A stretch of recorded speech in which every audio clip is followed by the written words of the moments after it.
Dit programma wordt mede mogelijk gemaakt door Stichting Jambo en Stichting Nelissen Smit Fonds.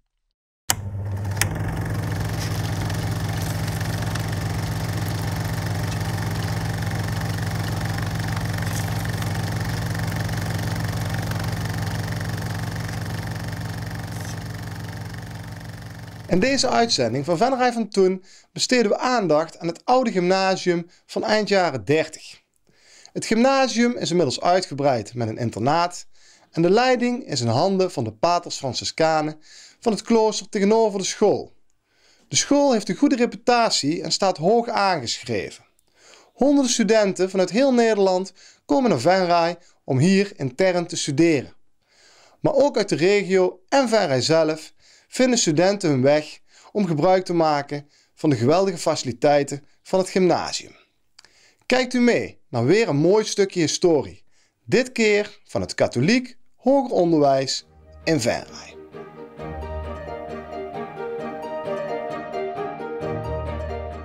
De Leunseweg eind jaren 30. Met links het voetbalveld van de Valk en aan de andere kant van de weg het gymnasium. Met Huize Bertha, het ontspanningsgebouw van de studenten. Veel studenten verblijven intern en komen uit heel Nederland om hier te studeren. Maar ook jongens uit Venray zelf.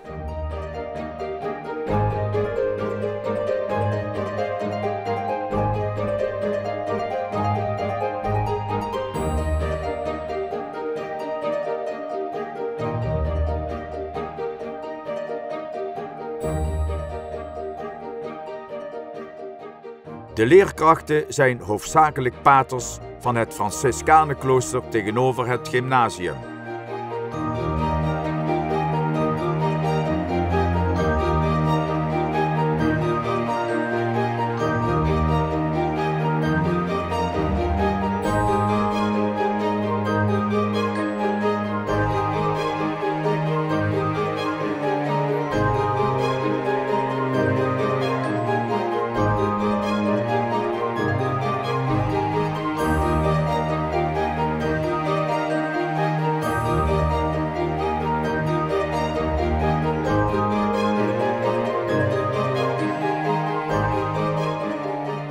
De Leunseweg is nog een weg met weinig snelverkeer. Je kunt er zelfs een dansje maken. Dagelijks passeert er een paardenrijtuig met koetsier. Deze brengt op vaste tijd een zuster van klooster Jeruzalem naar Leunen, waar ze onderwijs geeft aan de meisjesschool. Op de terugweg wordt nog even gestopt bij het gymnasium en krijgt het paard even rust.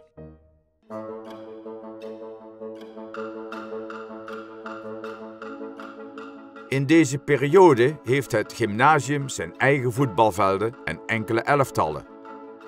Met onder andere enkele Venrayse studenten.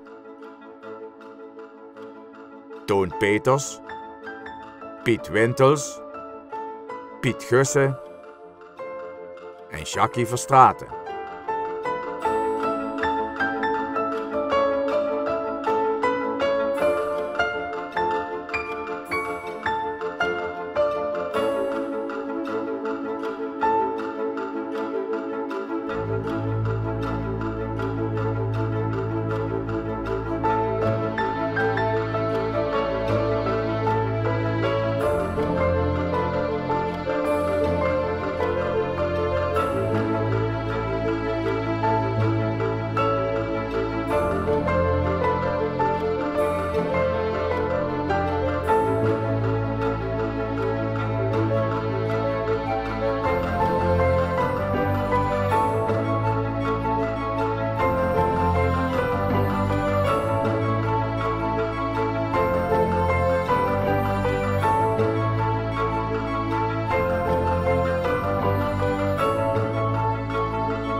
Het gymnasium beschikt eveneens over grote tuinen met veel bomen. Een ideale plek voor de studenten om met mooi weer samen te studeren in de buitenlucht.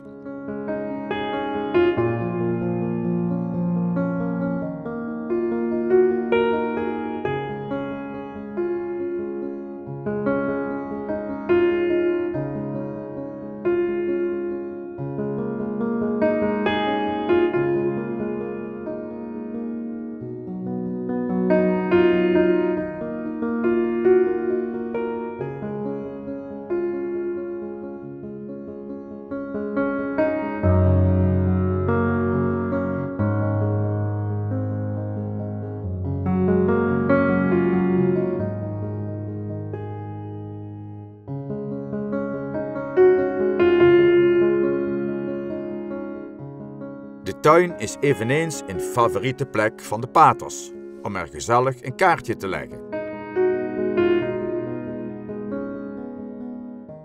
Daarnaast zijn de paters nogal sportief ingesteld. Ze vinden het prachtig om samen met de docenten een voetbalwedstrijd te spelen tegen de heren studenten.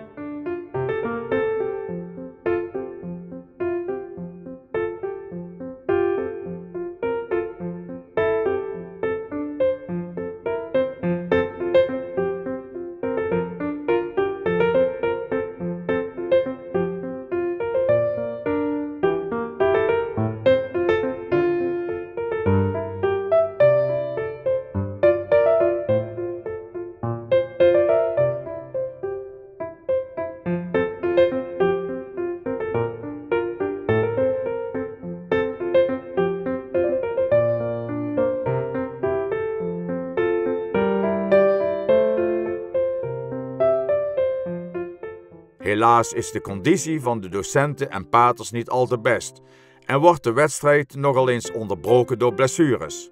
Maar het blijft sportief. De jonge studenten komen snel in actie om de tegenstanders weer op de been te helpen.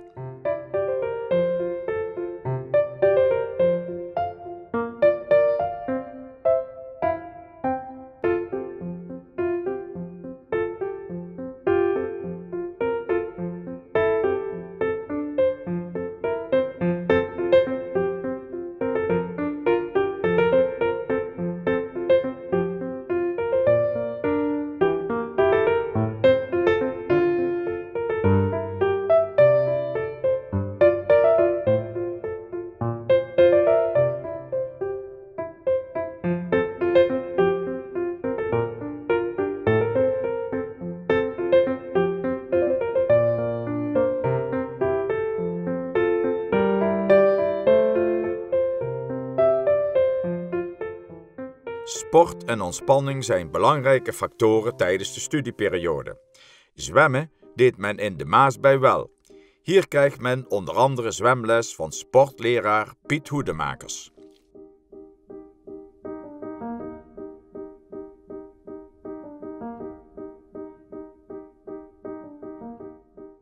Wandelen in de vrije tijd is eveneens een populaire bezigheid. Hier wandelen de studenten langs de korenvelden van de oude Oostrumse weg richting Oostrum, nu Henri Dunantstraat.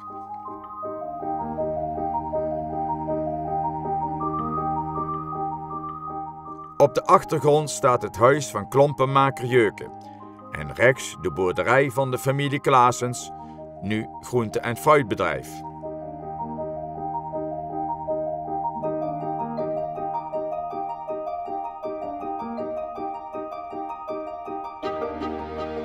De oudere studenten trekken er voor de oorlog regelmatig op uit om lange wandelingen te maken. Nu gaat de tocht via de Napoleonsbaan naar Kessel aan de Maas. Hun doel: het bezichtigen van het aloude kasteel, de Keverberg. Helaas wordt ook dit kasteel door terugtrekkende Duitsers later opgeblazen en in brand gestoken.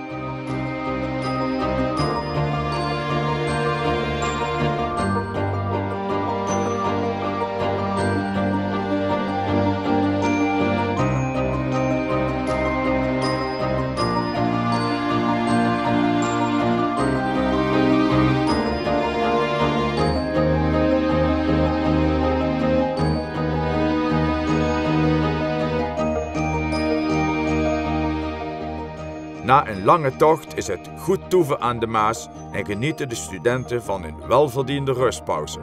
Of niet?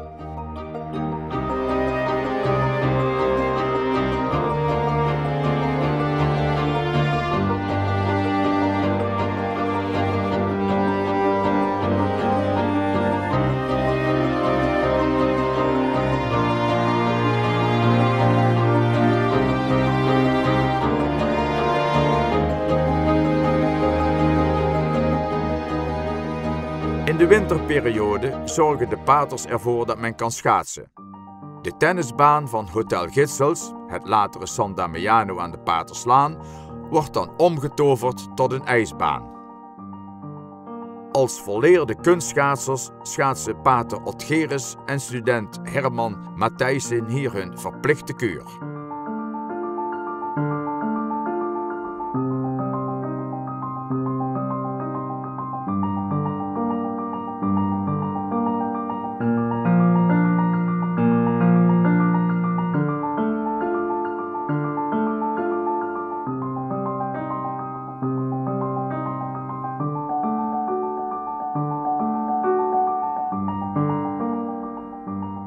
Ook student Cor Vermeulen heeft in pater Otgeris een uitstekende partner.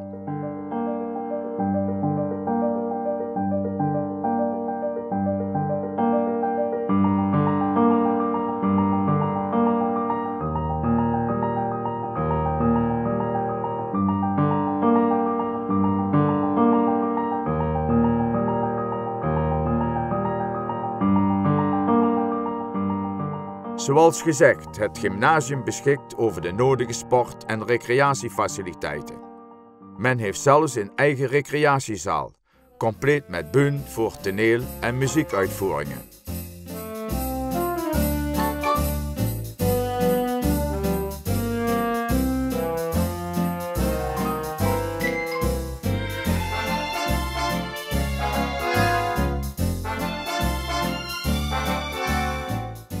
Met name de toneelvoorstellingen zijn bij het gymnasium erg in trek.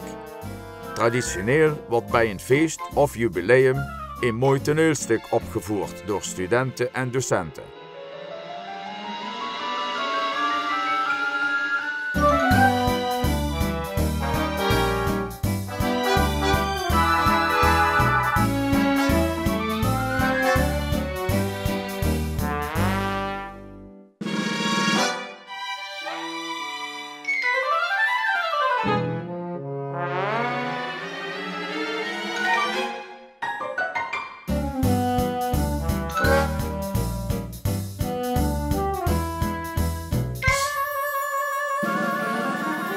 Alles wordt tot in de puntjes uitgewerkt. Men werkt met een eigen regisseur en souffleur.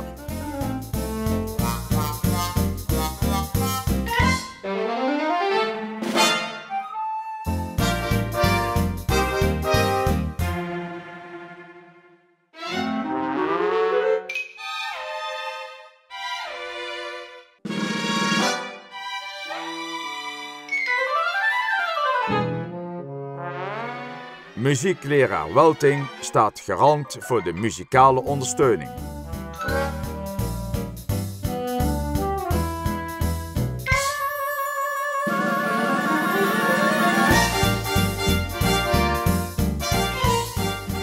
Achter de schermen wordt met veel creativiteit gezorgd voor de nodige licht- en geluidseffecten. Niets wordt aan het toeval overgelaten.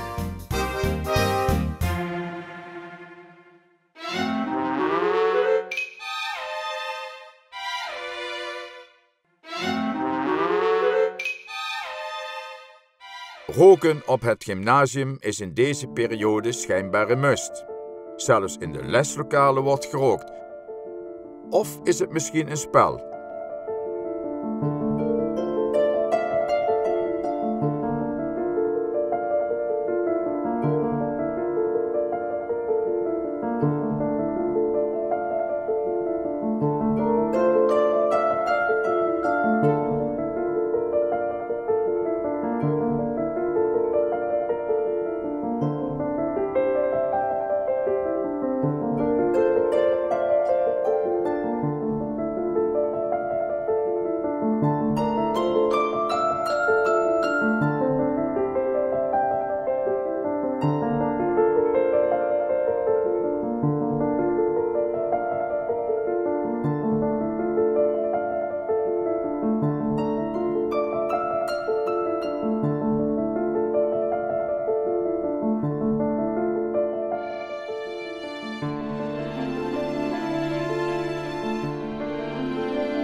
spel of niet, wanneer pater Otgerus het leslokaal binnentreedt, denkt hij: wat is hier aan de hand?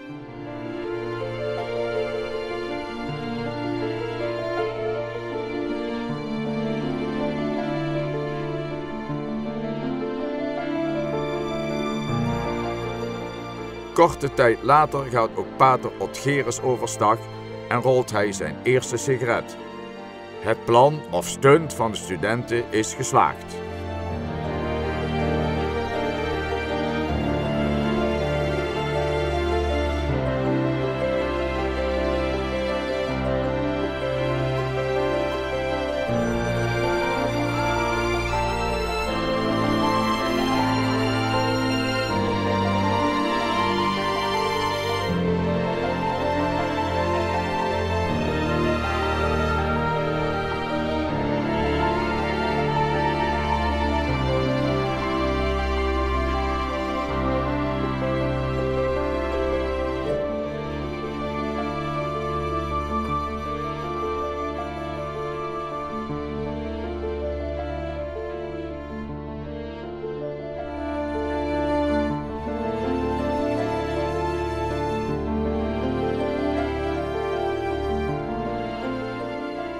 Maar er hoort ook nog gestudeerd te worden.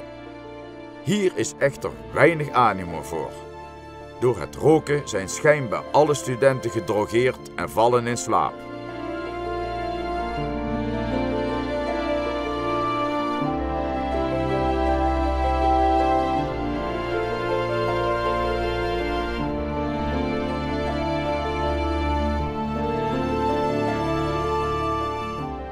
In 1939 vindt, onder leiding van rector Honoratus Caminada, bij het gymnasium weer de traditionele Franciscanen Missie Fancy Fair plaats. Iedereen is uitgenodigd, familie en kennissen, maar ook de Vennerijse bevolking is welkom.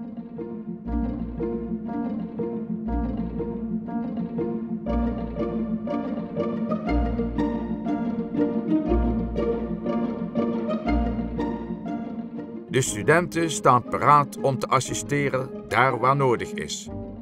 Met enige trots poseren ze op het terrein samen met hun aanwezige familieleden.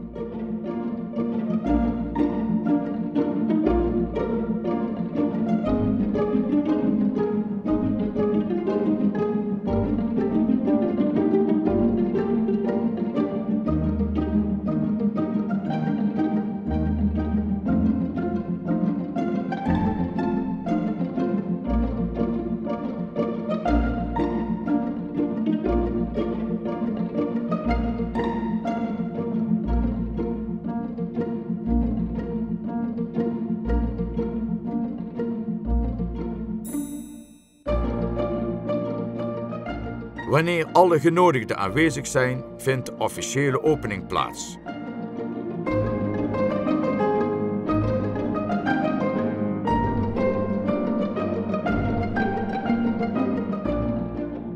De paters van het klooster aan de overkant van de Leunseweg hebben dan ook feest.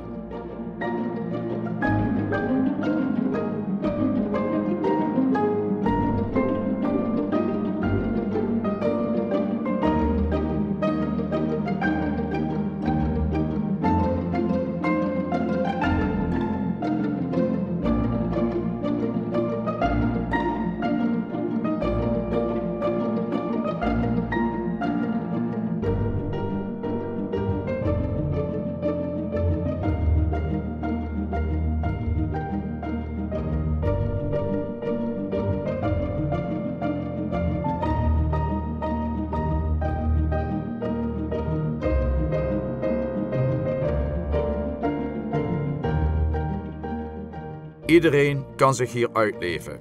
Er is van alles te zien en te beleven. Men kan zogenaamd darten voor mooie prijzen.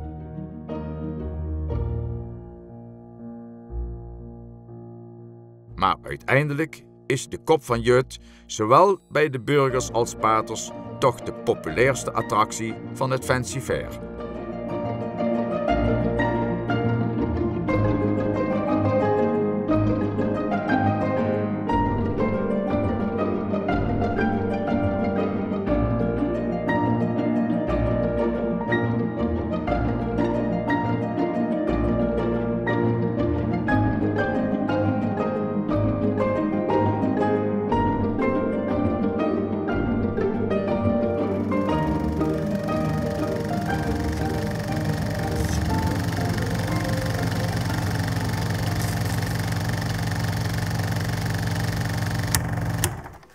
Dit programma wordt mede mogelijk gemaakt door Stichting Jambo en Stichting Nelissen Smit Fonds.